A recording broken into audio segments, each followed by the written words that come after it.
Discover how Mission: Impossible sets itself apart from other spy films, with Henry Cavill's impact and the real reasons behind key actor exits. Welcome to Stats In. If you're just joining us, please subscribe and don't forget to turn on notifications bell for more video.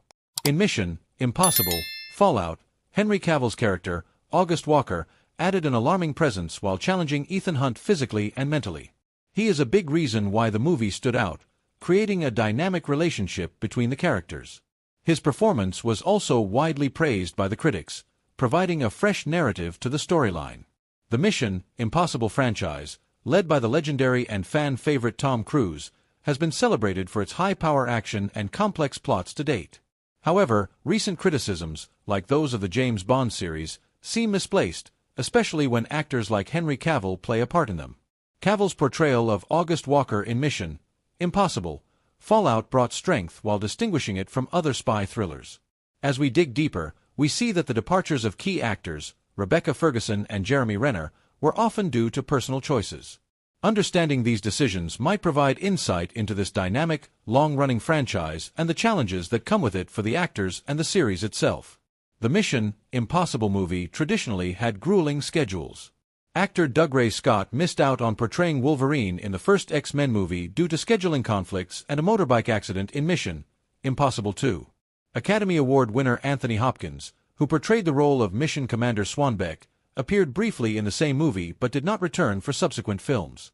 Likewise, in Mission: Impossible Ghost Protocol, Jeremy Renner, who portrayed the character of William Brandt, cited personal reasons behind his exit. He subsequently stepped away from the franchise to prioritize his role as a father. Extensive filming schedules and overseas travel were the major factors in his way out. Rebecca Ferguson, who played Ilsa Faust, decided to end the franchise after 3 films. She felt that her character was gradually becoming less central to the plot, and that's when she expressed a desire to pursue other, more in-depth characters with more screen time. The Mission: Impossible movie traditionally had grueling schedules. Actor Dougray Scott missed out on portraying Wolverine in the first X-Men movie due to scheduling conflicts and a motorbike accident in Mission: Impossible 2.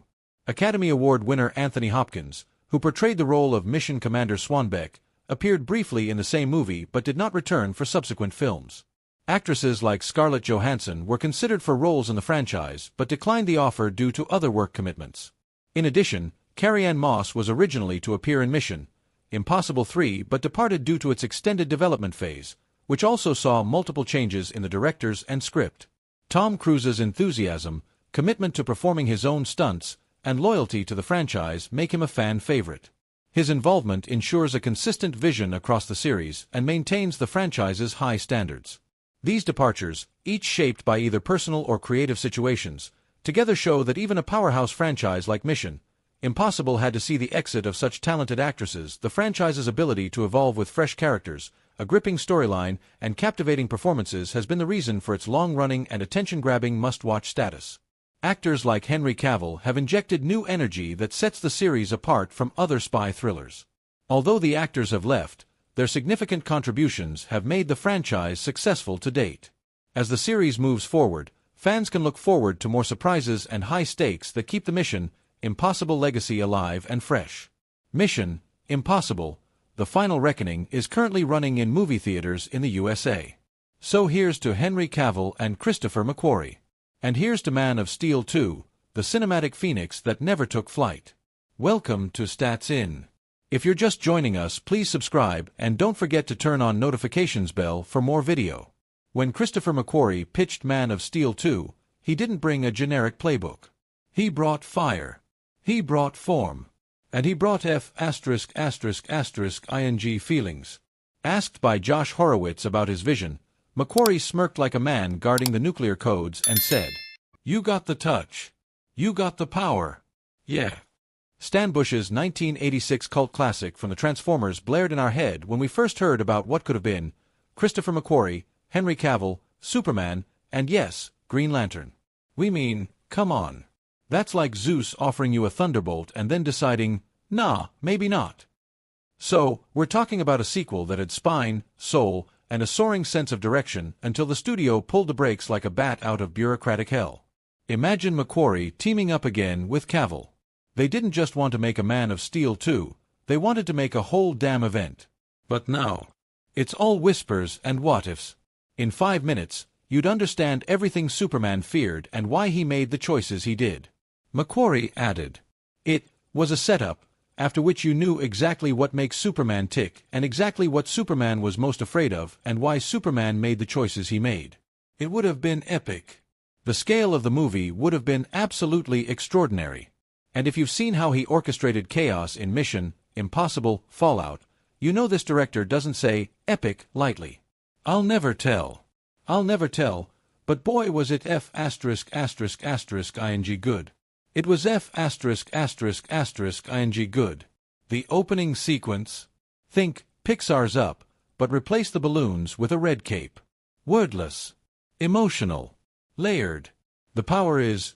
I cracked it, and it was fun watching him learn how to use that power and giving that power a flaw, so it was not pure invincibility. The spark behind this magic wasn't just Christopher McQuarrie, it was Henry Cavill, too. The Witcher actor had a take on Superman. Not a suit. Not a power punch. But a take. Something profound. In the same interview, McQuarrie revealed. Henry had a take on that, and I suddenly realized how these two characters had amazing similarities, which also allowed for amazing conflict. Let's read between the lines. Cavill wasn't returning just to stand tall with glowing eyes and flex his Kryptonian pecs.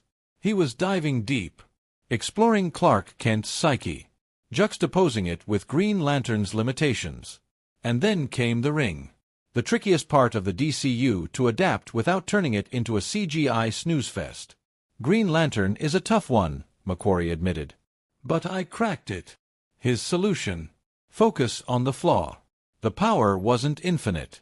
He shared. Warner Brothers flirted with the idea. The Cavill-McQuarrie duo was ready. But then, Hollywood did what it does best. It shuffled chairs on the Titanic.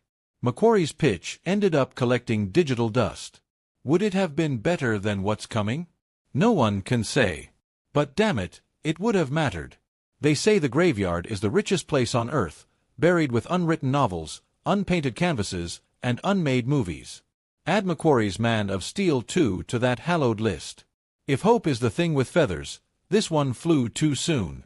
Now that is tension. That's drama. That's not a superhero with a Swiss Army ring. That's a soldier carrying a dying flashlight through enemy territory. The whole concept of Green Lantern is that the ring has to be recharged. That's not a bug, it's a feature. Yes, you have infinite power, but you only have so much battery life, and that can run out at inconvenient times. Ain't that life? Ain't that all of us? Instead of fetishizing the costume or the Space Police aesthetics, McQuarrie asked, what's the character's burden? What makes him tick? And click. He suddenly saw how this flawed lantern and this terrified Superman could share the screen with friction, fear, and force. Henry Cavill was overjoyed that his latest collaboration has finally allowed him to put his Warhammer experience to good use. Welcome to Stats In. If you're just joining us, please subscribe and don't forget to turn on notifications bell for more video. In the post that Cavill put on at Henry Cavill / Instagram, he mentioned that his years and years of experience in handling, assembling,